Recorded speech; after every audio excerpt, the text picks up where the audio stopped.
India Legal presents Courts Roundup.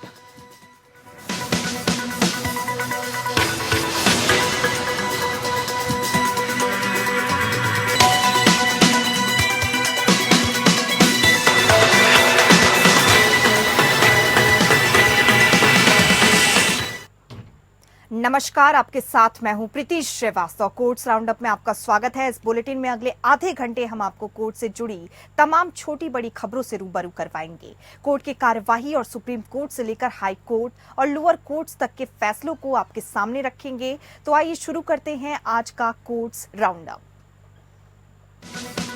India Legal presents Courts Roundup.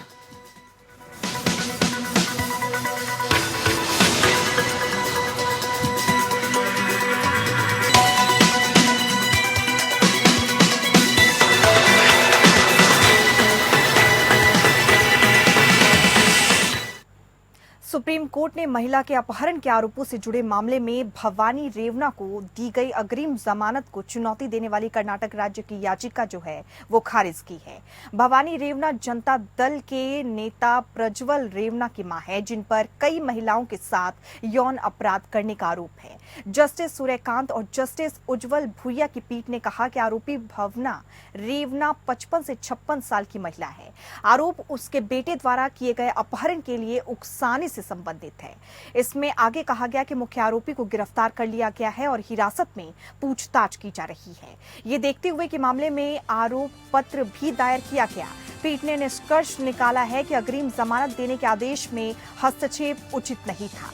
इसी साल जून में Karnataka high court ने भवानी रेवना को अग्रिम जमानत प्रदान की, जिसमें पारिवारिक जीवन में उनकी केंद्रीय भूमिका के कारण महिलाओं को अनावश्यक हिरासत से बचाने के महत्व पर आपको बता दें जोर दिया गया। न्यायालय ने भवानी रेवना द्वारा असहयोग के राज्य के आरोप को स्वीकार किया। हाईकोर्ट के फैसले के खिलाफ कर्नाटक एसआईटी ने सुप्रीम कोर्ट का रुख किया। जुलाई में याचिका पर नोटिस जारी किया गया, जबकि पीठ ने भवानी रेवना की कथित भूमिका के बारे में आरक्षण व्यक्त किया और कहा कि इस मामले का राजनीतिकरण नहीं किया जाना चाहिए। अभियोजन पक्ष के अनुसार शिकायतकर्ता की मां ने लगभग 6 साल तक रेवना के लिए काम किया और रेवना के निर्देश पर सतीश बबना ने उसका अपहरण कर लिया। शिकायतकर्ता ने दावा किया कि उसके दोस्त ने उसकी मां पर कथित यौन हमले से संबंधित वायरल वीडियो उसके संज्ञान में लाया और जबरन उससे बबना से अपनी मां को वापस भेजने का अनुरोध किया, तो बबना ने ऐसा करने से इनकार कर दिया।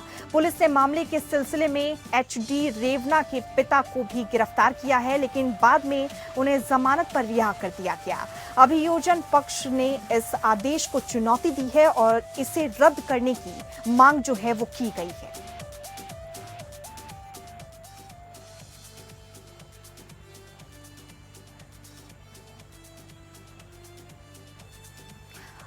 महिला के अपहरण के आरोपों से जुड़े मामले में भवानी रेवना पर जो है कार्रवाई चल रही है। कर्नाटक राज्य में बनाम भवानी रेवना जो है उन पर कार्रवाई चल रही है। याचिका जो है वो आज दायर की गई है। आपको इसी क्रम में ये भी बता दें कि भवानी रेवना जनता दल यूनाइटेड के नेता प्रज्वल रेवना की मां है और इसी के साथ आपको ये भी बता दें अपनी मां को वापस भेजने का अनुरोध उन्होंने किया, तो बबना ने ऐसा करने से इनकार कर दिया था।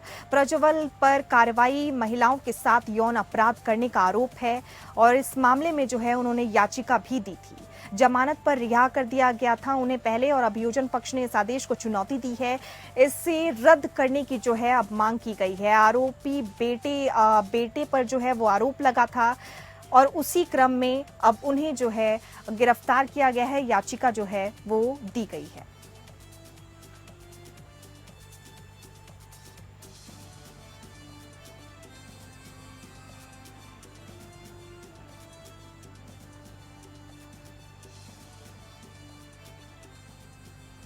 आपको बता दें सुप्रीम कोर्ट ने महिला के अपहरण के आरोपों से जुड़े मामले में भवानी रेवना को दी गई अग्रिम जमानत को चुनौती देने वाली कर्नाटक राज्य की याचिका जो है वो खारिज की है।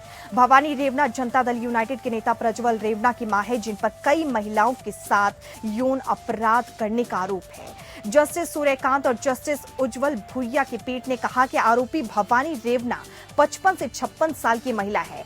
आरोप उसके बेटे द्वारा किए गए अपहरण के लिए उकसाने से संबंधित है। इसमें आगे कहा गया कि मुख्य आरोपी को गिरफ्तार कर लिया गया है और हिरासत में पूछताछ जो है वो की जा रही है। ये देखते हुए कि मामले में आरोप पत्र भी दायर किया गया, पीठ ने निष्कर्ष निकाला कि अग्रिम जमानत देने के आदेश में हस्तक्षेप उचित नहीं था। इसी साल जून में कर्नाटक हाईकोर्ट ने भवानी रेवना को अग्रिम जमानत प्रदान की, जिसमें पारिवारिक जीवन में उनकी केंद्रीय भूमिका के कारण महिलाओं को अनावश्यक हिरासत से बचाने के महत्व पर जोर दिया गया।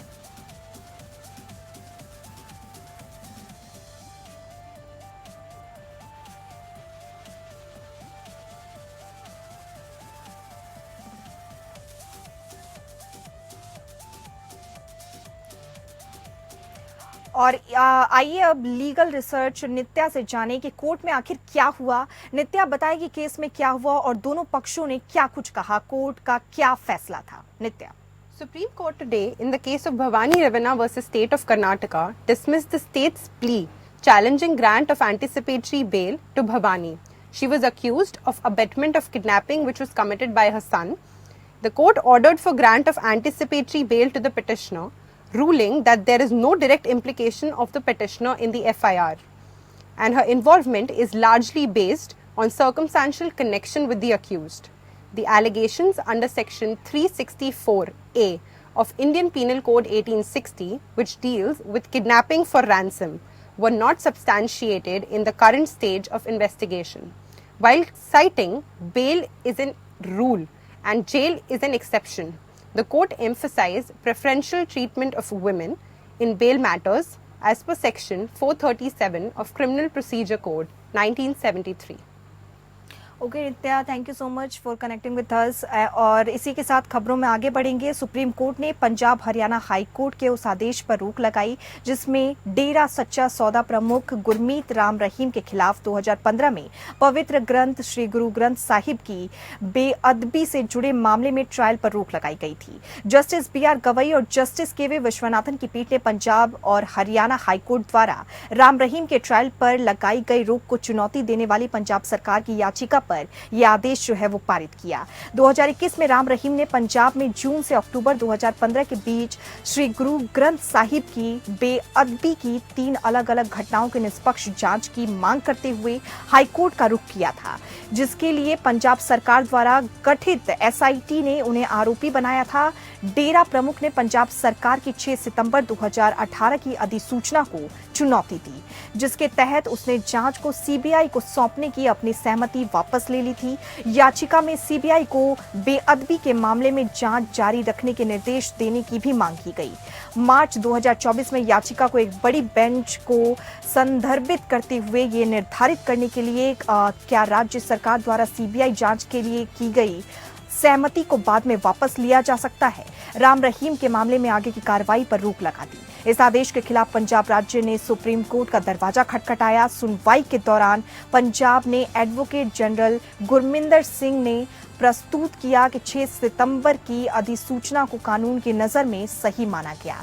सुप्रीम कोर्ट ने भी इसे बरकरार रखा। दूसरी ओर प्रतिवादियों की ओर से सीनियर एडवोकेट सोनिया माथुर ने तर्क दिया कि हाईकोर्ट ने बस यही किया जो पंजाब राज्य ने वैकल्पिक रूप से प्रार्थना की थी।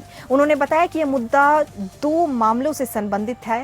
पहला पुलिस फायरिंग की घटनाओं से संबंधित और दूसरा बेअदबी से संबंधित है। 2023 में सुप्रीम कोर्ट ने बेअदबी के मामलों में राम रहीम और 7 अन्य आरोपियों के खिलाफ मुकदमा जो है वो पंजाब के फरीदकोट में चंडीगढ़ स्थानांतरित करने का निर्देश दिया।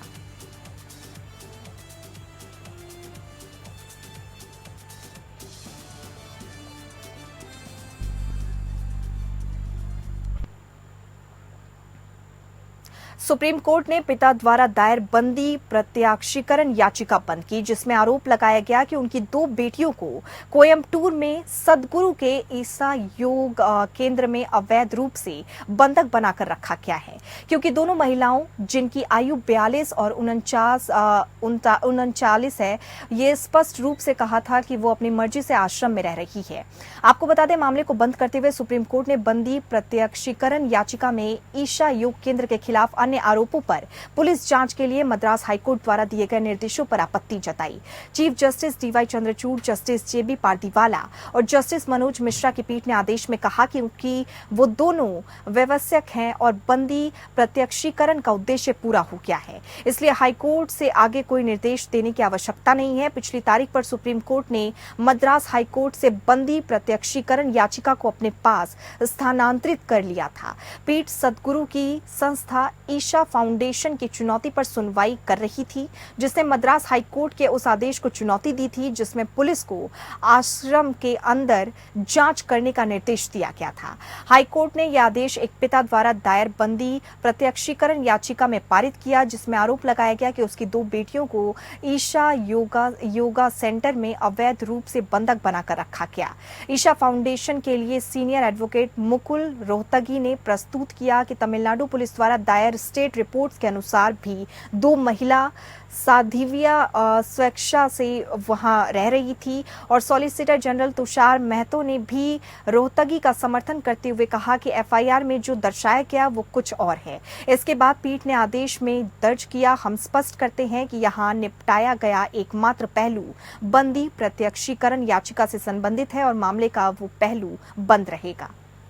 सुप्रीम कोर्ट ने इस मामले में अपना फैसला सुरक्षित रखा कि क्या विवाह अमान्य घोषित होने पर हिंदू मैरिज एक्ट 1955 की धारा 25 के तहत गुजारा भत्ता दिया जा सकता है। जस्टिस अभय एस.ओ. का जस्टिस एहसानुद्दीन और अमानुल्लाह और जस्टिस ऑगस्टीन जॉर्ज मसीह की पीठ ने इस मामले में दलीलें सुनी।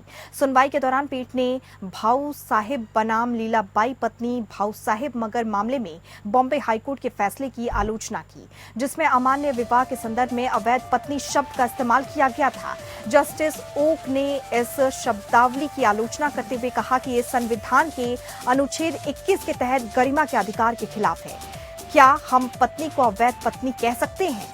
क्या अवधारणा अनसुनी है या संविधान की धारा 21 के तहत गरिमा के मूल्य अधिकार के खिलाफ है?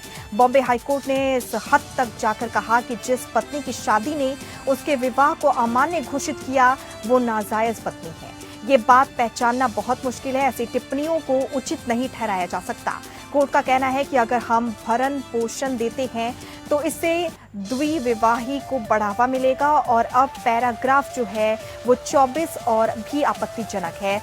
किस तरह की शब्दावली का इस्तेमाल किया गया, कोई भी संवैधानिक अदालत इस तरह की शब्दावली का इस्तेमाल नहीं कर सकती। पत्नी की नाजायज या वैधानिकता की ये अवधारणा कहाँ से आई? ये अवधारणा सबसे ज्यादा शून्य या शून्य करणीय विवाह से पैदा हुए बच्चों पर लागू होगी। सितंबर में न्यायालय ने जो है पक्षों को लिखित प्रस्तुतियां दाखिल करने की अनुमति दी थी। कार्यवाही के दौरान पीठ ने निर्णय सुरक्षित रखने से पहले दोनों पक्षों की दलीलें सुनी। अपीलकर्ता पति के वकील ने तर्क दिया कि अवैध पत्नी को कानूनी रूप से विवाहित पत्नी के समान लाभ नहीं मिलना चाहिए। उन्होंने तर्क दिया कि धारा 25 के तहत किसी भी डिक्री की अभिव्यक्ति में शून्यता की डिक्री शामिल नहीं होनी चाहिए। जस्टिस ओक ने सवाल किया कि ऐसी स्थिति में पत्नी को भरण पोषण से वंचित क्यों किया जाना चाहिए। उन्होंने बताया विवाह शून्य है तो पत्नी को भरण पोषण से वंचित क्यों किया जाना चाहिए।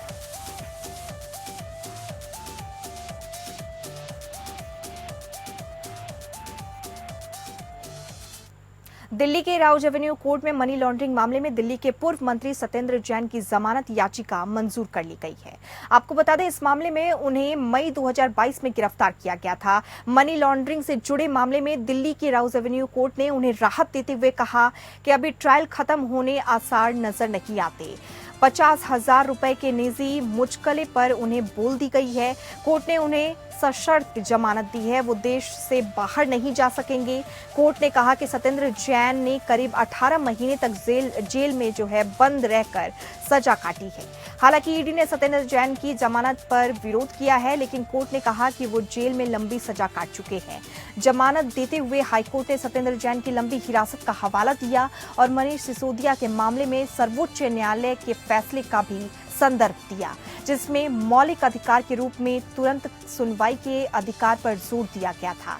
अदालत ने अपना फैसला सुनाते हुए व्यक्तिगत स्वतंत्रता के महत्व पर जोर दिया, खासकर जब PMLE जैसे सख्त कानूनों से जुड़े मामले की बात आती है।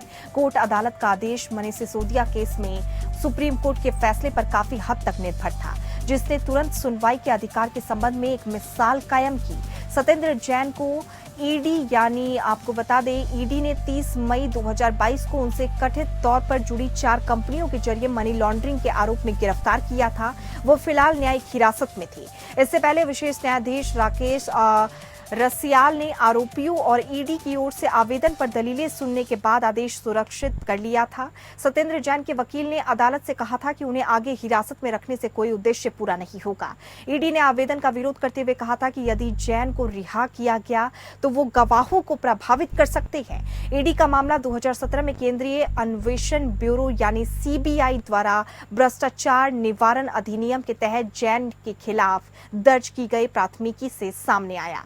सत्येंद्र जैन को ईडी ने 30 मई 2022 को कथित रूप से उनसे जुड़ी 4 कंपनियों के मध्य से मनी लॉन्ड्रिंग के आरोप में गिरफ्तार किया था।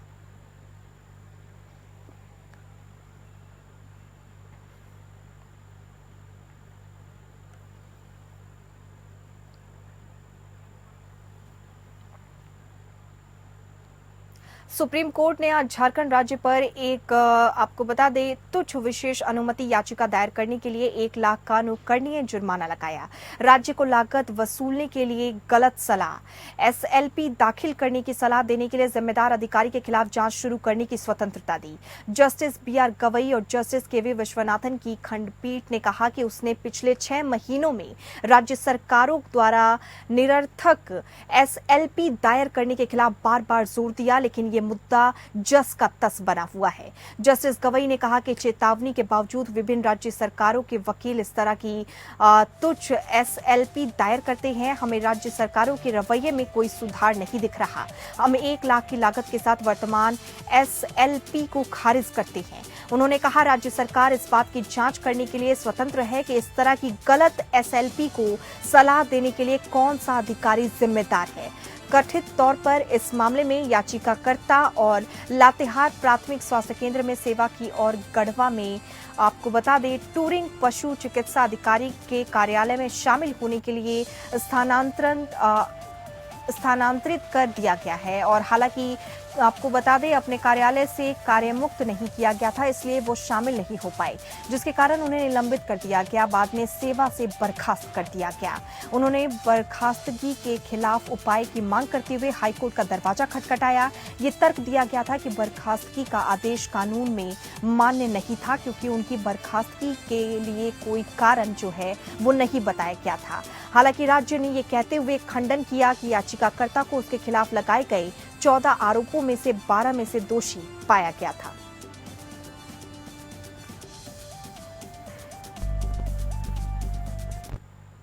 सुप्रीम कोर्ट में वैवाहिक बलात्कार मामले पर सुनवाई हो रही है। आइए इंडिया लीगल वेब रिपोर्टर से समझते हैं कि आखिर ये पूरा मसला जो है वो आखिर है क्या।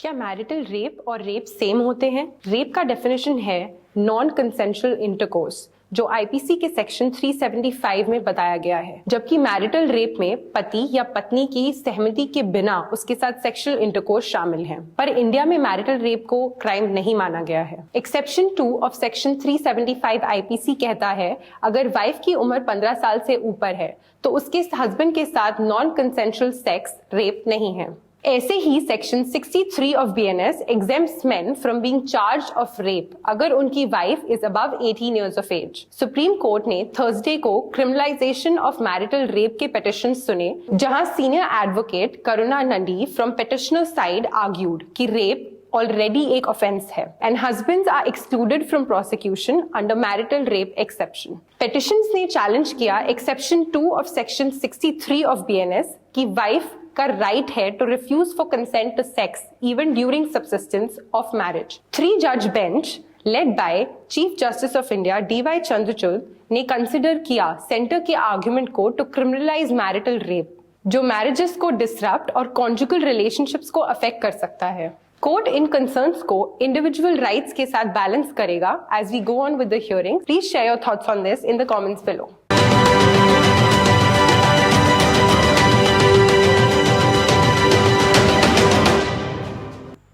और इसी के साथ कोर्ट्स राउंडअप में फिलहाल इतना ही. नमस्कार. India Legal presents Courts Roundup.